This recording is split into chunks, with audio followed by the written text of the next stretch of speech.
High, আসসালামু আলাইকুম। তো আমার এই ক্লে আর্টটা ছিল একটু অন্যরকম। আমি আজ পর্যন্ত ডল মেক করেছি, এছাড়াও অনেক রকম ক্লে আর্ট করেছি, বাট পিছনের ব্যাকগ্রাউন্ড সহ কখনো আমি ভাবিনি। বাট অর্ডারটা যখন আসে আর আপুটা বলে যে আপনি কি এটা আমাকে করে দিতে পারবে না, আমি বললাম জি আপু আমি পারবো। আমি দেখে মনে হয়েছে আমি পারবো, তো আলহামদুলিল্লাহ আমি পেরেছি।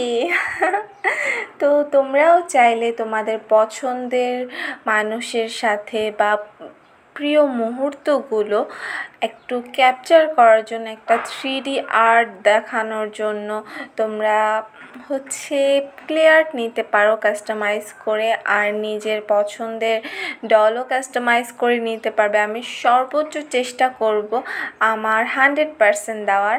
তো আমি যখন এই অর্ডারটা নিচ্ছিলাম তখন আপু জাস্ট মিনি ডলটা অর্ডার করে, বাট পরে সে এই ফুল সেটটা অর্ডার করে, যেটা আমার করতে প্রায় অনেকটাই সময় লেগেছে। বাট আমি যখন এটা কমপ্লিট করেছি আমি নিজেই অবাক হয়েছি, মানে মাশাআল্লাহ খুব সুন্দর হয়েছে। কিন্তু তো তোমাদের কাছে কেমন লেগেছে অবশ্যই জানাবে। আর আপুর কাছে তো খুব ভালো লেগেছে, তার হাজব্যান্ডের কাছেও ভালো লেগেছে। আলহামদুলিল্লাহ, বাই।